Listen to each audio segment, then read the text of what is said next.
So, Mufasa, the Lion King movie, the reviews are now online, and I can't wait to jump into this with you guys and see what the critics are saying about this movie. Every time I see a poster, a trailer, a piece of footage for this movie, the CGI just blows me away. I mean, I tip my hat to the CGI, the artists behind this movie. They did a fantastic job with the visuals, and it looks incredibly stunning.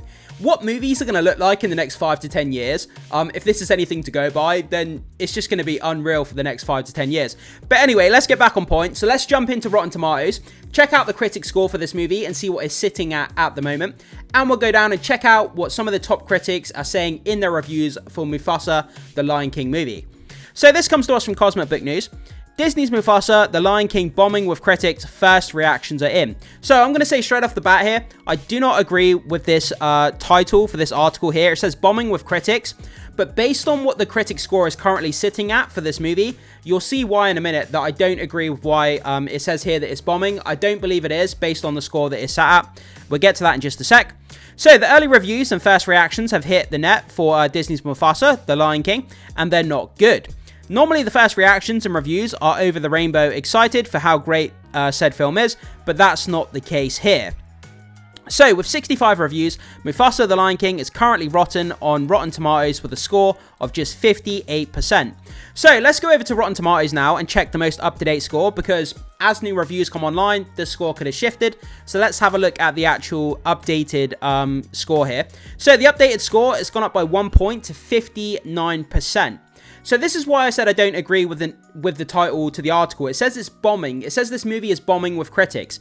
But at a 59%, I don't think you can say that the movie is bombing on a 59% score. If it came in at like 10 or 15%, then yeah, you could say it's bombing with the critics. But at a 60% score almost, which is almost a fresh rating, I don't think you can say that this movie is bombing. I think that's a bit kind of exaggeration on the title. Obviously trying to get clicks on the article, so I get it. But yeah, I don't think it's bombing. So that's the reason why I don't agree with the title. But what we're also going to do, before we get into the actual reviews, start reading the reviews from Mufasa, I just want to do this as kind of an exercise as a fan to look at the Lion King franchise. So let's go back to the 1994 original. The 1994 original, 92% on the critic score, 93% for the audience score. The 2019 movie, Lion King, 51% from critics and 88% from audience. So this is almost in line with the 2019 Lion King movie. That was at 51%. And Mufasa is currently at 59%. So this movie is tracking better with the critics by 8% as of the moment. It could go up or down as more reviews come in. But it's being better received than the first movie from the critics, which I guess that's all you can ask for. As each subsequent movie comes out, that it tracks better with critics, that it does better at the box office. And they've done better with the critics. Can they do better with the box office? Remember, The Lion King 2019 made $1.6 billion at the box office. I don't expect Mufasa to get anywhere near close to that, but if this movie can come at 800-900 million, possibly $1 billion, man, that's a huge success. So we'll have to see how it ends up with the box office. But anyway, with that down, let's get into the reviews here. So we're going to go on the top critics. Let's get through these reviews and let's see what people are saying about this movie. So, starting off with this one from Slant Magazine. The film, unbound by having to recreate large swaths of the original Lion King whole cloth, was clearly allowed to be the product of its own director. From BBC.com, the series of unfortunate events raises more questions than it answers. From inews.co.uk, Jenkins is the kind of talent who can turn his hand to almost anything, and Mufasa is a respectable film as a result. From IGN Movies, Jenkins' knack for eliciting deep emotion and visual wonder remains sharp, especially when bolstered by Aaron Pierre and Kelvin Harrison Jr.'s delightful voice work. By the way, for those of you who may not know, Jenkins is the director on the movie. Barry Jenkins is his name, so if we're referencing anyone called Jenkins, that's the director of the movie, just in case you guys didn't know. So, moving on to the Rolling Stone, we tell ourselves stories in order to live. Corporate movie studios tell you stories in order to keep their board happy and make their bottom line. Find the Venn diagram center between these two, and that's where this Hakuna Matata 2.0 lies. Yeah, at the end of the day, making money is the priority at the box office for these companies. I mean, they do care what critics and the audience say, of course, but the money speaks, and money is ultimately the bottom line when it comes to their movies. So, from the San Francisco Chronicle, children will love it, and hopefully its message of loyalty, family bonds, working together, and appreciating those who are different from yourself will sink in. From Globe and Mail, do the ultimate results of Mufasa, The Lion King justify the fact that one of the film's great talents was taken out of the game for almost half a decade? Not especially, no. From Empire Magazine, if the intention was to distract younger audience members with some inoffensive and well-meaning adventure, the movie delivers. It's a shame Jenkins wasn't able to personalise it more, but as they say, that's just the nature of the beast.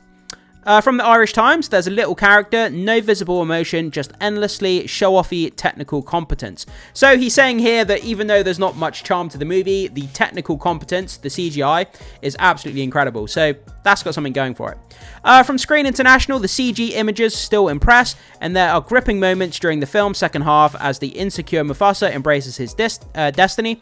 But like too many origin stories, Mufasa often rehashes what was once stirring about this material. From the Financial Times, for all the compromise the movie is, at worst, sturdy, and for the right crowd, more, the trace of a Jenkins signature remains. From the Times in the UK, Disney has gone back to the drawing board with a dazzling animated musical, a film that matches photorealistic spectacle with humble earworms and mostly a genuinely mythic sense of story. From The Independent, also in the UK, unfortunately finding the Jenkins in Mufasa is like putting a blindfold on in the Louvre and trying to feel your way to the Mona Lisa. Okay. Daily Telegraph, also in the UK.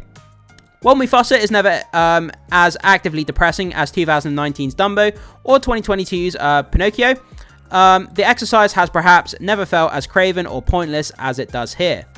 Associated Press, Mufasa, The Lion King is better than the ones that came before it, but that doesn't mean that it's great.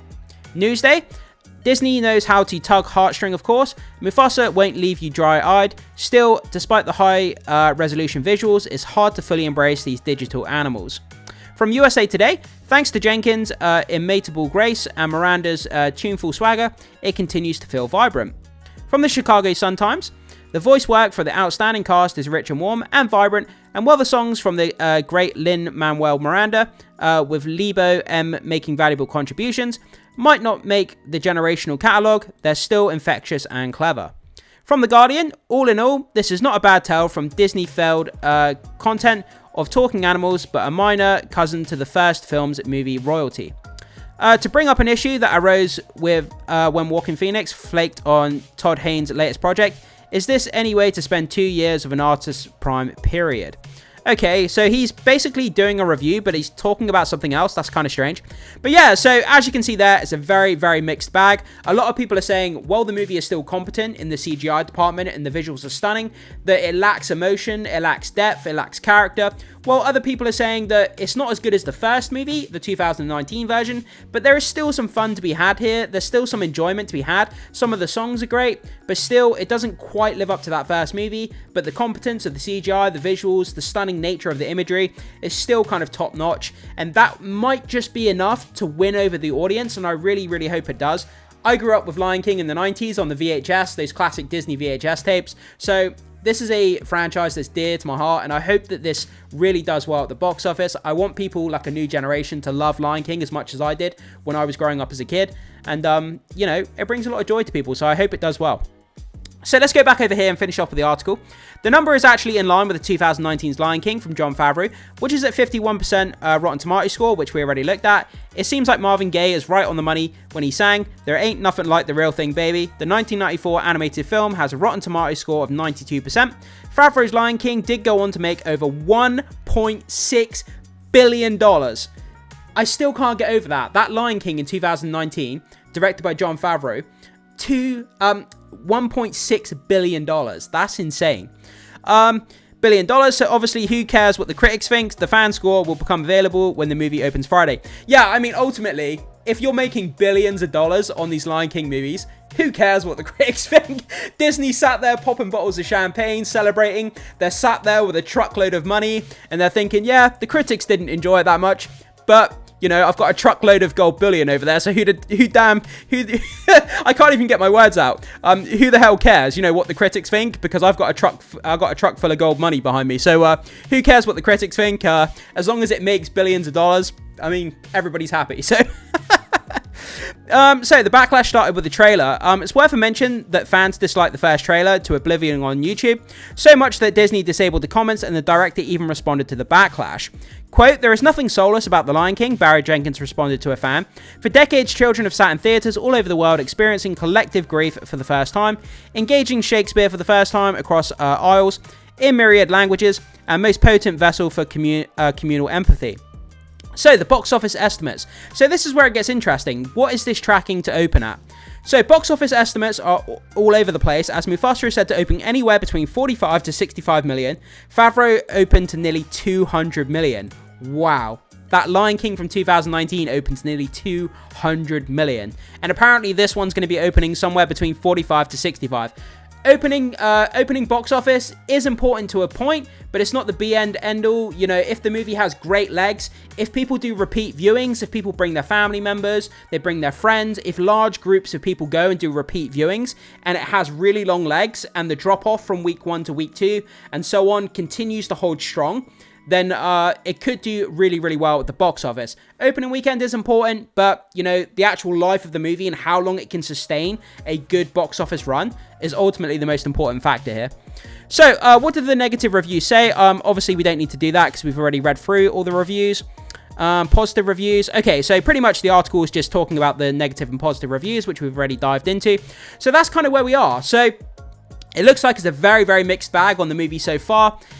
It's sitting at a 59% from 83 reviews, so I don't expect the score to change much. I mean, over the coming days, maybe it could go up or down, maybe 3 or 4 points either way. I'm not really sure how many more reviews there are going to be, but it could fluctuate to a little point, but it's not going to go much higher or much lower. But yeah, I mean, I'm going to go see this movie on the same day as Sonic. I'm going to do a double viewing. I'm going to check out Sonic in the morning, and then I'm going to go straight into Mufasa in the afternoon. So I'm checking out both of those movies. So I'm excited to see this. I think it looks great from a visual standpoint. Can the story be compelling? Can it be interesting? Can the song numbers, you know, live up to the classic Lion King name? I really hope that it can. And I'm excited to see it, regardless of these mixed reviews. But guys, I throw it off to you. You see these mixed reviews here, and you see that the movie is currently tracking, 45 to 65 million. Is that the number that you expected for the opening weekend of this movie? And also, what do you think about these reviews? Do you think that it's kind of not surprising to hear the mixed reviews, considering The Lion King from 2019 received 51%? Is this in line with what you expected? Is it lower than what you expected? Higher than you expected? Whatever your thoughts are, guys, jump into the comment section and let me know. As always, thanks so much for checking out this content. Be sure to hit that like button and become a subscriber if you haven't already. It goes a very long way to supporting the content here, guys, so I'd really, really appreciate that. And as always, I will see you in the next video.